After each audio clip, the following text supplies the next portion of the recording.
নমস্কার বন্ধুরা, সোনালি কুকিংয়ে সবাইকে স্বাগত জানিয়ে রোজকার রান্নাঘরের মতো চলে এলাম। তো আজকে রেসিপি থাকছে কলা আলুর ঝোল। তো প্রথম থেকে লাস্ট পর্যন্ত দেখতে থাকুন, বেশ ভালো লাগবে। মাছগুলো আমি ভালো করে মশলা দিয়ে মাখিয়ে নেব। আর অন্য সাইডে আমি কড়াতে তেল বসিয়ে দিয়েছি, তো এখানে গরম করে নেব। চারিদিকটা আমি তেল দিয়ে ছড়িয়ে দেব চারিদিকটা যাতে। তো এখানে আমি তেলটা ভালো করে গরম করে নিয়েছি। এখানে আমি মাছগুলো দিয়ে ভেজে নেব।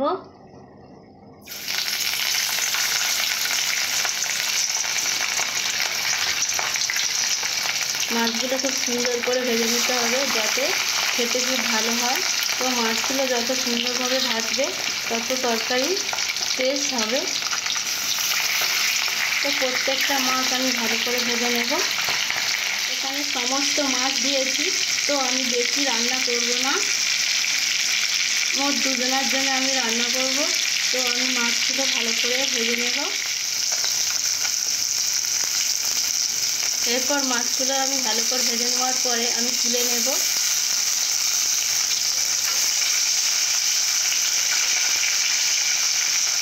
এরপর মাছ ভাজা কড়াতে আমি পেঁয়াজ দেব।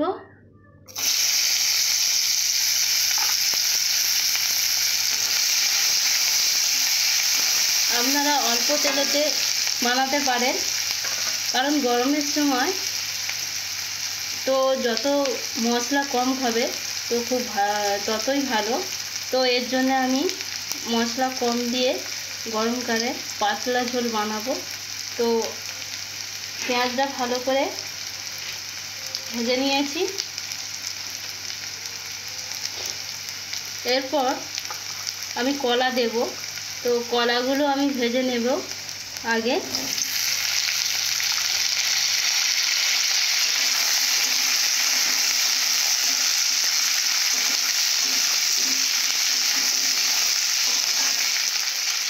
এইভাবে ভেজে নিয়েছি। তো এখানে আমি অল্প পরিমাণে হলুদ দেব।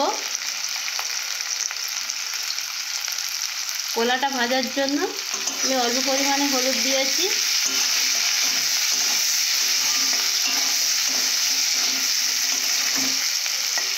এইভাবে 2 মিনিটের মতো আমি ভেজে নেব। তো এখানে 2 মিনিটের মতো আমি ভেজে নিয়েছি। এরপরে আমি দেব আলু। তো এখানে আলুটা ভালো করে ভেজে নিতে হবে।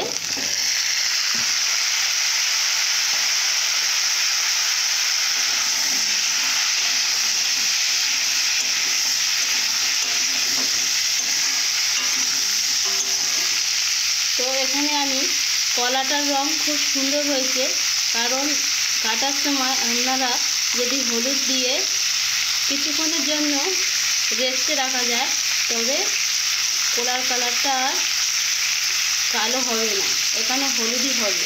তো এখানে আমি এরপরে আমি দেব লবণ। তোমরা স্বাদ অনুযায়ী লবণ দিতে পারো। তো আমি এখানে লবণ দেব 1 চামচ আমি লবণ দিলাম। তো আমি লবণ দেওয়ার পরে আমি এখন কিছু মশলা দেব না।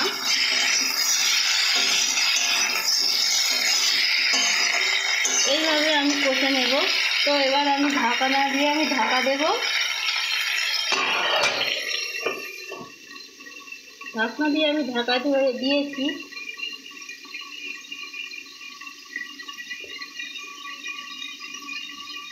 তো আমি 1 মিনিটের মতো আমি এবার ঢাকনা খুলে নেব।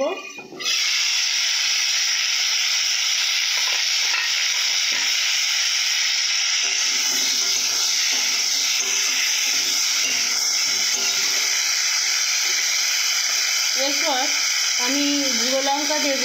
তো তোমরা চাইলে গুঁড়ো লঙ্কা না দিতেও পারো। এখানে আমি গুঁড়ো লঙ্কাটা দেব খুব অল্প পরিমাণে, কারণ এখন এতটা গরম পড়েছে যে গুঁড়ো লঙ্কা অল্প দিয়েই বানাতে পারো।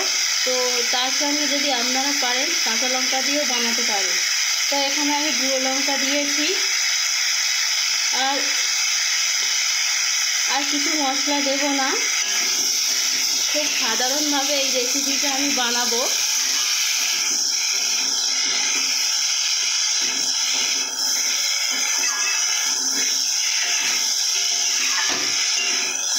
আপনারা প্রায় মাংস খান, তবে এই গরমের সময় যদি পাতলা করে ঝোল বানিয়ে, মাছের ঝোল বানিয়ে খাওয়া যায় তো আশা করি শরীর সুস্থতা থাকবে এবং ভালো থাকবে। তো এখানে আমি আর কিছু বলবো না। এবার আমি নেড়ে নেব। কিছুক্ষণ তো কষা হয়ে গেল, তো এখানে আর কিছু দেব না, এইভাবে আমি কষে নেব। তো আপনারা চাইলে হলুদ আরেকটু দিতে পারেন। তো আমি এখানে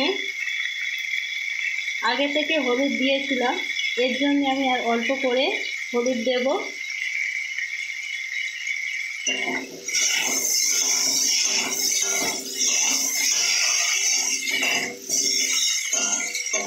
তো এইভাবে আমি কিছুক্ষণের জন্য কষে নিয়েছি। এখানে আমি আর কিছু দেব না, এখানে জল দেব। তো জলটা আমি এবার দিয়ে দেব।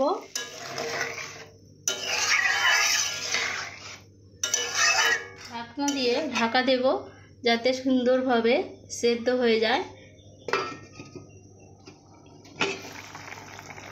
তো এখানে ভালোভাবে সেদ্ধ হয়ে গেছে। তো এখানে আমি আর কিছু দেব না, দেওয়ার মধ্যে আমি মাছই দেব। তো এখানে মাছগুলো দেব।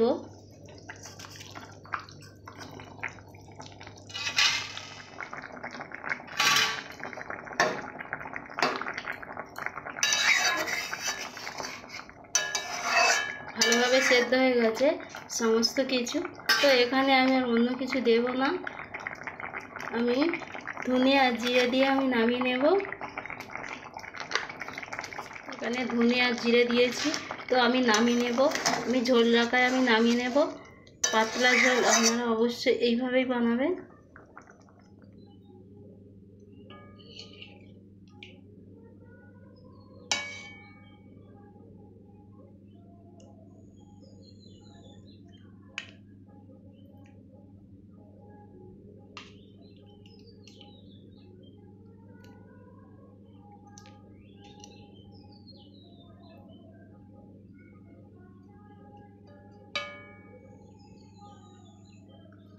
আজকের রেসিপি কেমন হয়েছে তা কমেন্টে জানাবেন। যদি ভালো লেগে থাকে লাইক, কমেন্ট, সাবস্ক্রাইব করবেন, পাশে থাকবেন। ভালো থাকবেন, সুস্থ থাকবেন, সাবধানে থাকবেন। নমস্কার।